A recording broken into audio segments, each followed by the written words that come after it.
You're listening to Winnipeg's Classic 107. My name is Simon Rusnak. Music and Mavens comes to a close tomorrow after 9 wonderful weeks of music making, presentations, and lectures at the Rady JCC. Closing out the 2023 season, the Sadler sisters perform hits of the 60s and 70s reimagined. To hear more, Elizabeth and Ashleigh Sadler have joined me in studio this morning. Hello to you both. Good morning. Good morning. Well, thanks for being here. Some Sadler sisters singing to end the Music and Mavens run this year. How are you feeling about shutting things down? You're taking the last spot on the Berney Theatre stage. How are you feeling about it? We're feeling very good. We didn't know that we were going to be the last performance of the series, and then when we saw the schedule, we were like, oh, that's pretty nice to get to end things off. So Yeah, we're excited to shut it down. Saving the best for last, would you say? I mean, I hope so, but no, the other acts before us are amazing. So yeah, we're lucky to be in it. So just before we get to what y'all are going to be performing, let's chat about the two of you. You're both very musical, obviously. You're both recent grads from the Desautels Faculty of Music, each holding a Bachelor of Music in Jazz Studies. I'm going to go out on a limb here and say that you grew up singing and surrounded by music. Is that right, Ashleigh? Yes and no. We never had formal training until we got to university, which sometimes people are shocked by. But we did, since a young age, since grade 5, we're in all of the divisional choirs and every choir band program that was available to us. Our parents, though, we always joke that we were adopted because it definitely skipped a couple generations, the musical gene. But no, we still were surrounded with lots of music. Our grandma had Elvis playing all the time, so yeah. What are some of your early musical memories, Elizabeth? Ooh, I was known to sing Shania Twain through my Fisher-Price tape recorder. As one does. Yes, as one does. So I would just sing it until I could memorize all the songs. And that was Shania Twain. She was an early one for me. So it wasn't necessarily like you grew up in this super musical family, but the two of you obviously found your voices pretty early on. Mm-hmm. Did you find your voices together? Did you always perform together, or was it a separate sort of thing? I would say no. My parents didn't actually think I could sing until they heard me solo for the first time in grade 10. I always practiced when no one was home. I just was very shy that way, and that also will surprise people because I'm not usually shy when it comes to other things. But I'd say it wasn't until the pandemic that we really started singing together, truly collaborating. We always sang in church growing up, and again, we were in some choirs together, but yeah, not until recently did we establish this unified group sound.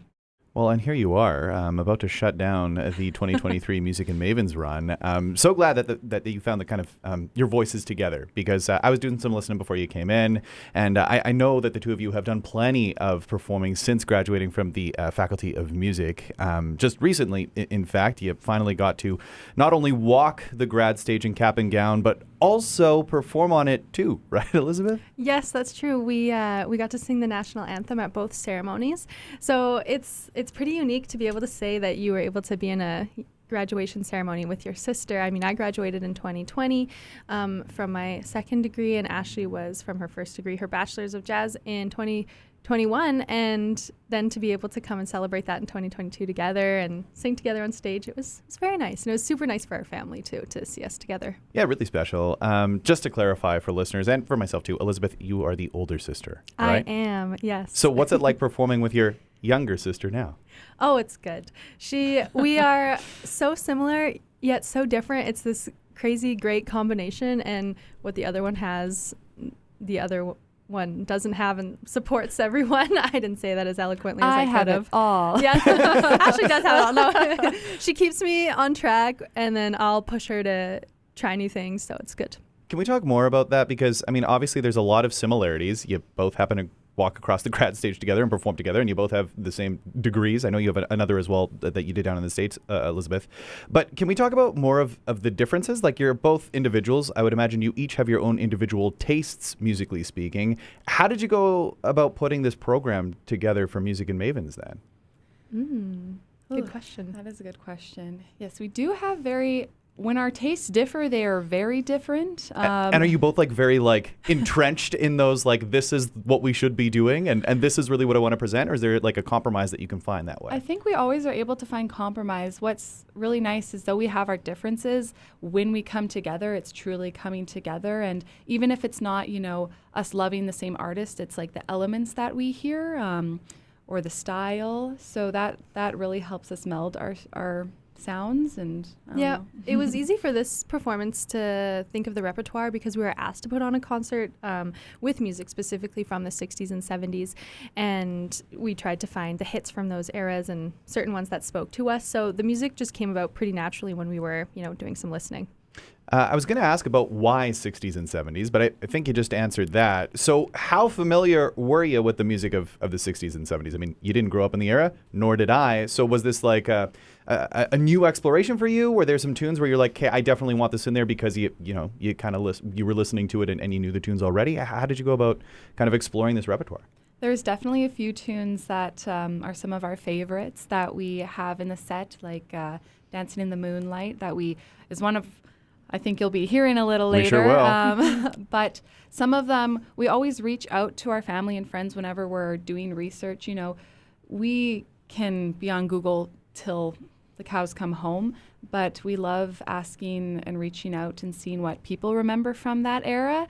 And there's a couple songs that we've had as recommendations that we're finally doing now. So yeah, it's kind of part of how we find some of our tunes. Yeah, it was a good combination of ones we may have already known because these genres are so timeless, right? And it's the music that is, easy listening, if you will. So as a gigging musician too, in certain settings, even though we both study jazz on our performances, corporate gigs, weddings, we're not just doing jazz standards, we're doing, Motown, everything that people will enjoy. So some we knew and then some we found and learned newly. And then so you find these tunes. Who did the arrangement of these tunes for you and the band?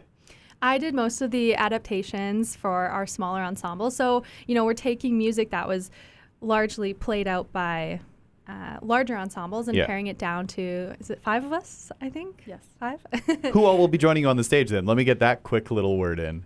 We have on drums my good friend Thomas Mackay. He also plays in the Remedies that you can hear around town. And then we have Connor Dara on the piano, who just is releasing an album his first with album. Cordelia. And then you can introduce our And then our bass bassist. player is, local Winnipeg legend, Julian Bradford. So no way. Yeah, he's great. everywhere. And all these great people, great talent. Great talent. It sounds like it's going to be a real party to close out Music and Mavens, which is a great way you want to send things off. I'm really glad that the two of you took the time to swing by. Both of you, you have your busy schedules, you're gig musicians, you're also working people, so really appreciate you coming down this morning. We're going to hear, as you sort of alluded to, Ashleigh, Dancing in the Moonlight to close things out. But let me say, you can go party with the Sadler sisters, Elizabeth and Ashleigh, tomorrow, 2 p.m. at the Rady JCC, the last concert in Music and Mavens in this 2023 lineup. So if you haven't been, tomorrow, the time to go, 2 p.m. It's a wonderful way to spend an afternoon, I really have to say. So let me just ask you to cue up this tune, Dancing in the Moonlight. Can you tell us about the arrangement and the recording that was done here? Absolutely. We took the melody, we paired it and harmonized it a bit, and it's pretty strict to the original form, just with a little bit of double vocal pizzazz, I guess, and not much else, just keeping it simple. Yeah, straight up with a double dose of the Sadler sisters. So Exactly. looking forward to hearing it. Thank you both for coming in this morning. Thank you. Thank you.